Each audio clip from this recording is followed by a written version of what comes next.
and welcome to the Happier Marriage Podcast, a podcast for spouses longing to have a happier marriage so they can feel more connected, desired, and supported.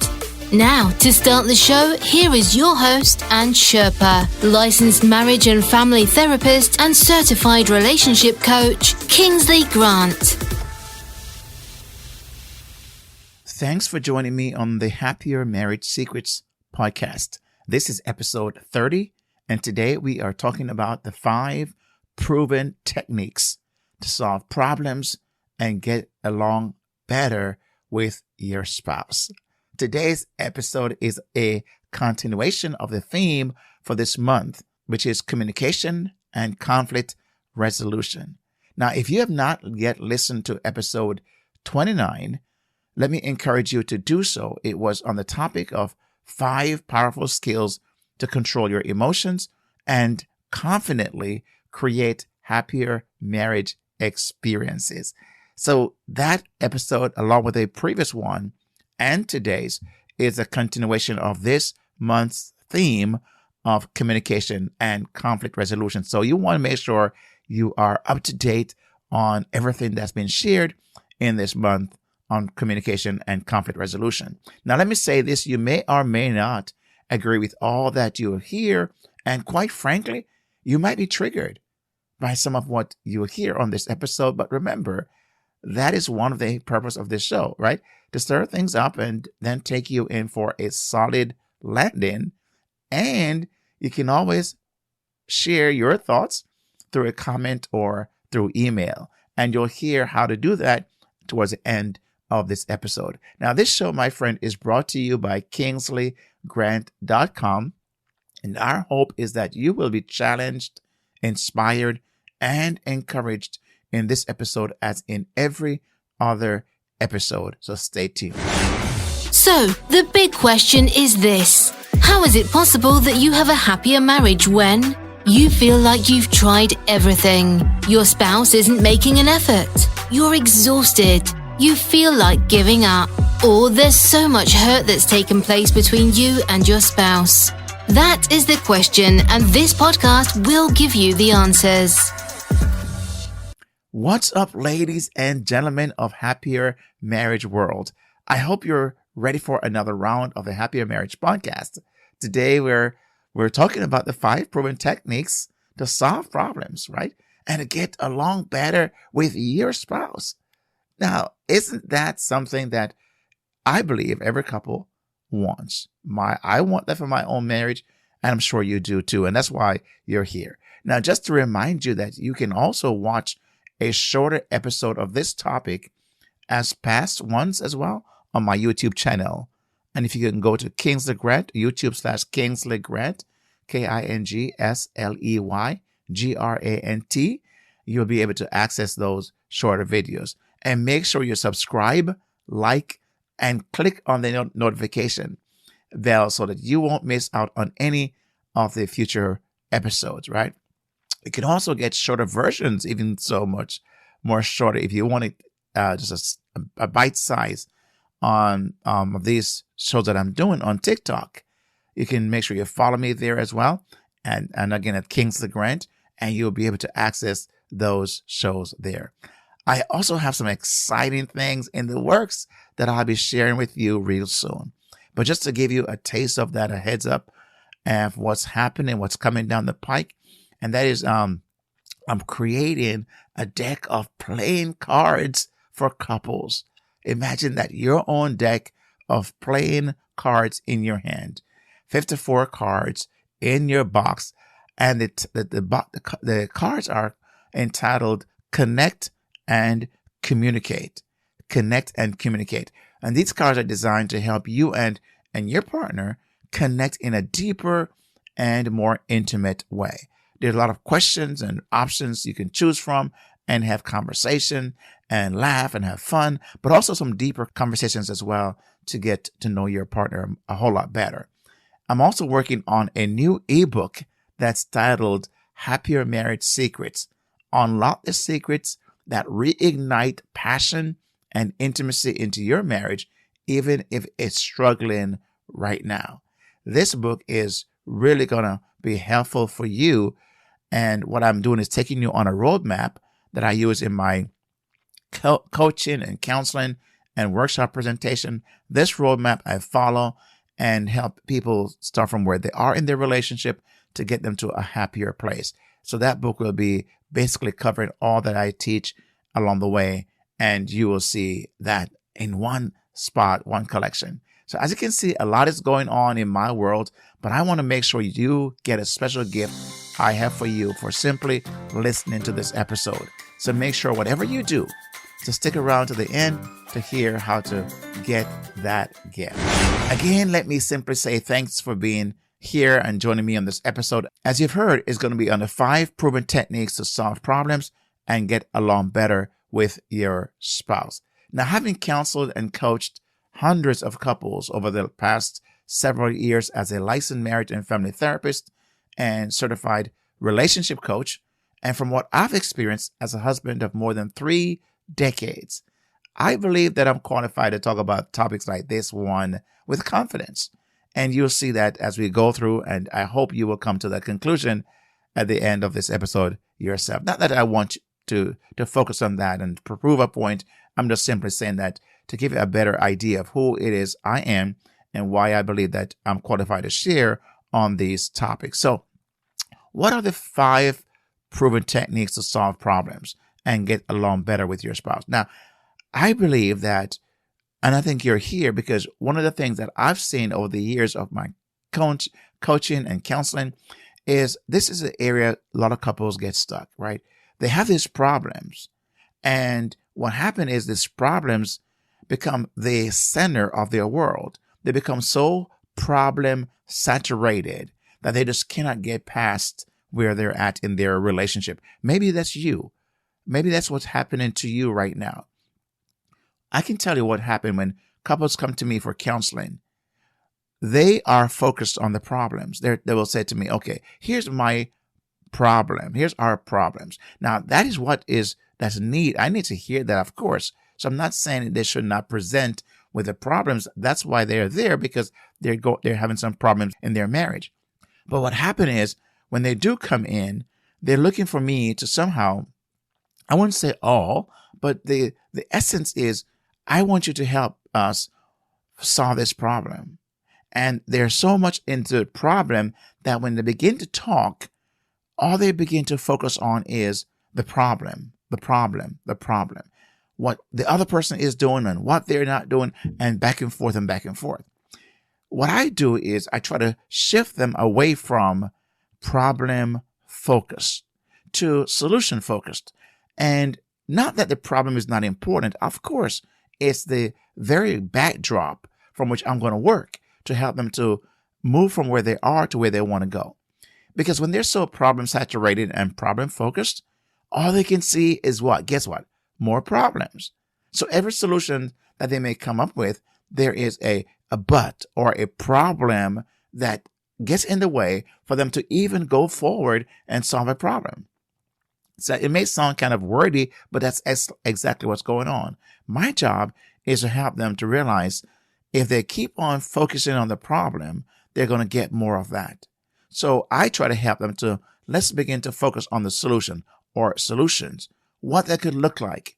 And if we were able to put a solution or solutions in place, what difference would that make? And I begin to help them to shift their mindset, shift their perspective, and create new lenses for which they're to look through. Because I believe by giving a new lens, a shift in their mindset, a shift from the problem focus to solution, then we're able to come up with ideas and techniques and strategies and plans and whatever else we need, tactics and all of that. But we must first start with a shift in the mindset, a shift in the lens. So my job is almost acting as as that person that gone to the eye doctor, right? And then the eye doctor is now going to give them a lens so they can see better. That is what I see my job as sometimes. So what are the 5 proven techniques? The first one that I want to share is this, that is the underlying issues, identifying the underlying issues and concerns of all parties involved, not just what your concern is or concerns are, not just what your issue or issues are. You've got to be able to take in every issue and all the problems, right? What are the concerns of your spouse? What are your concerns? What are the issues that are driving this problem? You've got to be able to identify. And it simply can't be, where you unanimously decide that this is a concern. Now, you can say for yourself, this is your concern. This is your issue. And your spouse is also able to say this is their concern. This is their issue, right? You're going to speak for yourself. This is one of the things I, many times with couples, I'm working with them, and they'll continue to say we and our, and what they're trying to do is not take responsibility of how they're feeling and what they're thinking. So I would just stop and say, hey, I get it, and I really appreciate and respect the fact that you're trying to be all inclusive here in your conversation. And I get it. Sometimes it's to avoid any other problems. And I'll just say, but I want you for this session to speak for yourself. I want to hear what it is you're thinking and what it is you're feeling. Speak on your own behalf and let your spouse speak on his or her own behalf as well. Because what happened is the way that you're seeing the issue and the way your concerns are may not be, and most times is not the very same way your spouse is seeing the concerns and issues. And that's why there's a conflict, this collision that's taking place, because you're not seeing eye to eye. So the thing is, if you can underline issues and concerns, put them out there and compare notes to make sure that somehow you can find a way to agree, at least in just agree in just in substance, right? Or just agree in the surface that this is our concern, right? Without being as deep, just basically on the macro sense, right? The macro sense of saying, yeah, I agree, and you can start there, but you've got to find a way to have an agreed upon issue and concern. Again, it may not be in the sense of, saying this is exactly what it is, but it has some sense of this could be our concern, right? So that's the first thing. Identify the underlying issues and concerns. The second thing, which is so important, and I would probably have now in thinking, in retrospect, maybe have made this a first thing. And so, yes, it's in the second place, but I would probably, if I had to redo this list, I would put this in the first place. And that is create a safe space, right? A safe space. Because no matter what you're going to do in this idea of solving problems and getting along better, there's got to be a place where you feel safe, that you can communicate openly and honestly. Because when you are able to identify those issues, right, or come to a place of identifying, when you're going to work through all of that, you need to have a safe space, a place where you feel you can speak your mind. Now, not just speak your mind the way that you just in any way, right? Like I said, and one of the things I said in the last episode is some people will say, hey, I just speak what I mean, right? I just say what I mean. And what they're simply saying is I speak just straight up, and I don't hold back, and sometimes don't even filter. So I just say what I mean, and I'm okay with saying what you mean. But I said this in the last episode: say what you mean, but do not say it mean, right? Because that's a difference. You can say what you mean, but do not say it mean. But if you create a safe space, then you're able to not say things mean, or you should practice and restrain yourself from saying anything mean. And a safe space is a place where you're going to agree that you're going to leave judgment at the door, criticism at the door. You're going to leave assumptions at the door, because this safe space is where you're going to come in and basically, which I'll share the next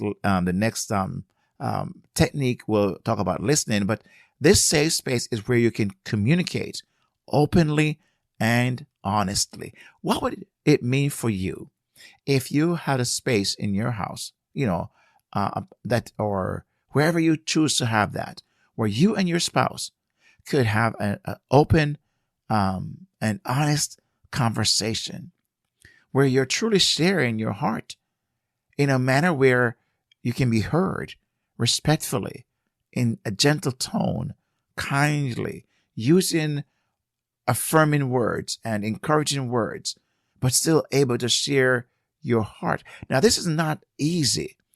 It's not for the weak and faint of heart, but it is for those who truly want to feel more connected in their relationships, in their marriage, and want to have a more of an intimate and deeper relationship with their spouse.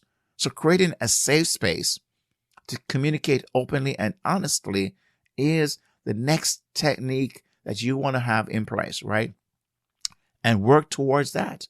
And like I said, I would probably encourage you to do that first, and create the parameters. What are the rules of engagement in this safe space? What are some things that will be allowed, and what are some things that will not be allowed? This is what you want to make sure you put in place when you create this safe space. Number 3, seek to understand. This is what we call active listening, where you're going to do everything in your power to seek to understand the perspective of your spouse. Again, remember how she or he is seeing things. It's going to differ from how you see and process things. And that's okay. That's what makes you unique. That's what makes you different. That's what makes you you, and what makes your spouse him or her, right? And you want to celebrate that. You don't want to have him or her become like you. One of the things I find sometimes when people get into marriage, they're thinking they're going to change their spouse. They may not say it out loud, but in their mind, they overlook certain things initially, because in their mind, they're thinking, we'll work through that. We'll get past that. She or he, I'll find a way to make sure we correct that. And they're surprise, they're into their marriage, year 2, year 3, year 4, year 5, and they're still trying to change their spouse. And it's not working, because it's not your job. That's not what you have signed up for. You didn't get married to change your spouse. No, you get married to work on you. And the marriage becomes a place that you can become a better version of yourself and also your spouse. But that's not your assignment. Who gave you that job? So I find that when you so choose to go that route, it's a losing proposition. But seeking to understand is what you want to do. Your spouse should know that you're leaning in, and you want him or her to know that you are there to understand. Now, seeking to understand does not mean seeking to agree. That's 2 different things. So you want to be able to then practice active listening. And you can look that up, what that is, because there's some very specific thing that active listening is, as it implies, you're actively listening. But there's some techniques and tactics you can use. And if you've been following me, you may have heard me mention some of those before. But it's one of those requirements for you to seek to understand. And how do you do that? It's not a passive listening. It's actively listening, engaged listening. That's what your partner wants to see.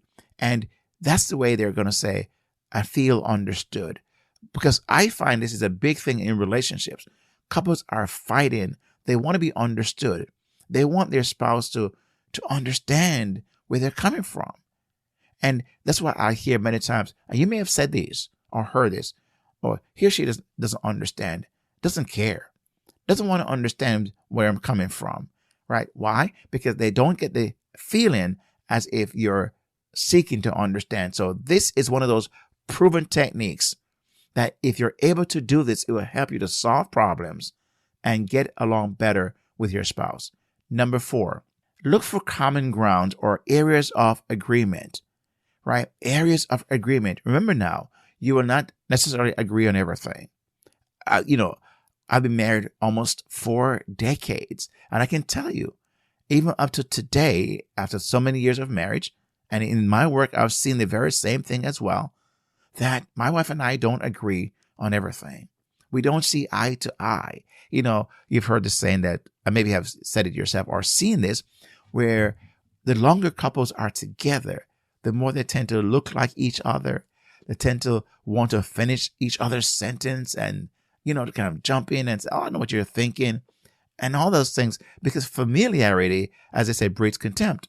And so it can become an area of contention as well. But I digress. The thing is that you want to have areas of agreement where at least you can begin to build on. One of the things in my world of Christianity and the Bible, and people want to know the deeper things of God. They want to say, oh, that's not deep enough. And they'll go to church and they'll say, oh, that pastor is not deep enough. He or she's not teaching the word. And you can ask a question, okay, so on the areas you have heard that is not as deep yet, how much of that have you been doing? And surprisingly, they haven't even been practicing what they do know, but yet they want to know deeper things. So areas of agreement is simply saying, instead of trying to get hung up on what you don't agree on, what about starting with what you do agree on in this area of trying to solve problems and get along better? And then begin to build out from there. Because what happened is you have now found a common ground that the marriage is simply saying, at least you can agree on some things.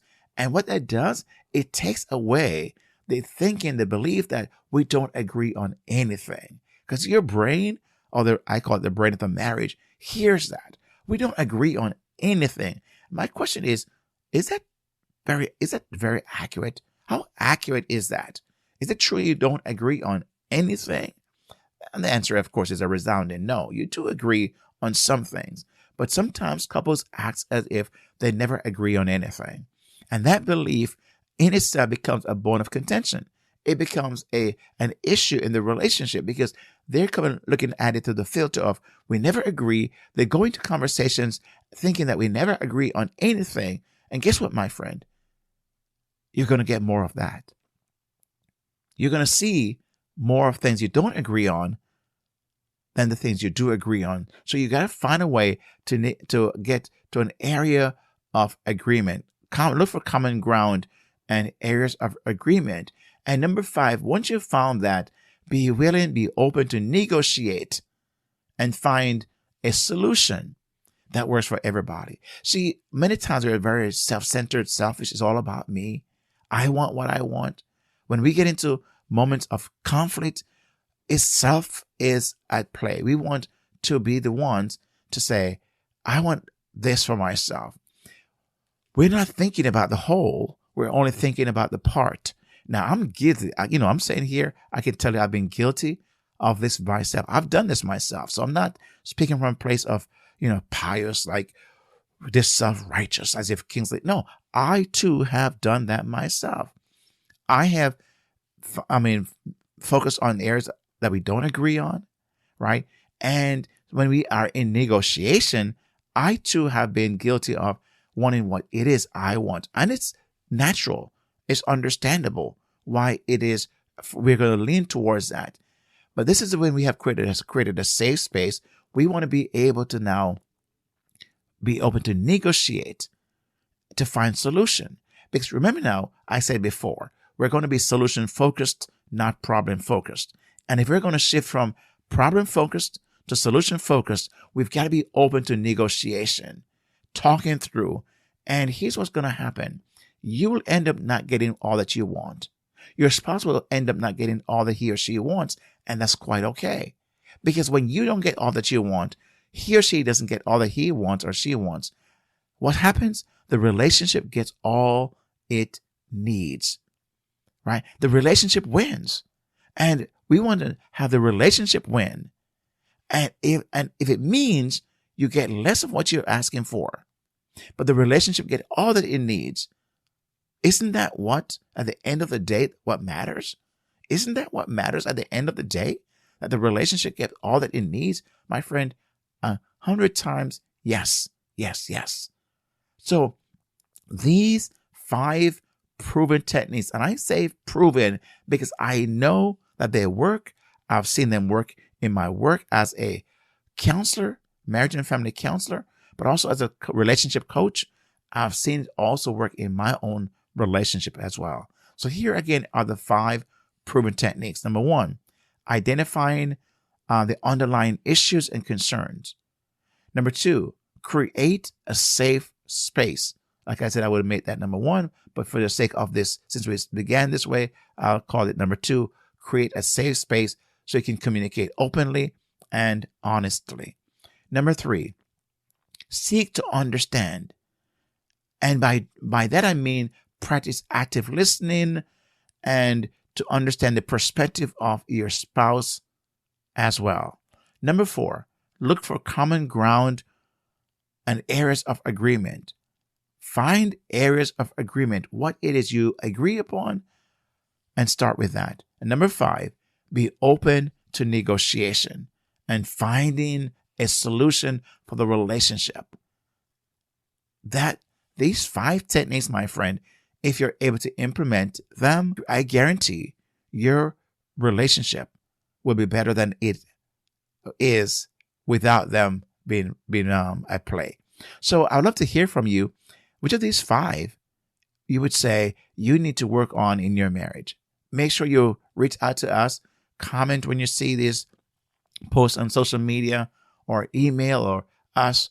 But I want to hear which of these 5 you would say you think you need to work on. And if you've been working on any of these, let us know. And how's that going? What have you done to make it work? I like to learn. I don't have the answer for everything. And so I like to learn myself. So I like to learn from you. Let me know what's working for you and or what you're going to implement as a result of listening to this episode today. My friend, we've come to the end of another exciting episode. But remember this, by simply staying to the end, I mentioned I want to have a gift for you. And the announcer will tell you how to get your copy of this gift that I have in place for you. But before she comes, let me also remind you about what I said earlier, to keep your eyes peeled for these upcoming things that I have for you. And if you go to my website, happiermarriagesecrets.com, happiermarriagesecrets.com, you'll find all the past episodes of the podcasts. You'll see our blog posts. And guess what? You'll be able to see where these announcements are being made about the upcoming items I mentioned before. So thanks again for listening. And now here's the announcer will come and tell you how to get this free gift I promised to you at the beginning, just for staying to the end. Here she is. We've come to the end of another exciting show. And if you enjoyed this podcast, 1, make sure you give this show a rating and review. 2, subscribe to the show to get all new releases. And 3, get your complimentary copy of the 5 Secrets to a Happier Marriage ebook at kingsleygrant.com/HMS ebook. Again, it's kingsleygrant.com/HMS ebook. See the link in the show notes. Do it today. Don't delay. Thanks so much for listening, and make sure you tell one other spouse about this show, or better yet, share it with them. Until next time, may the Lord bless you and keep you, and make his face shine on you and be gracious to you. May he turn his face toward you and give you his peace, both now and forever.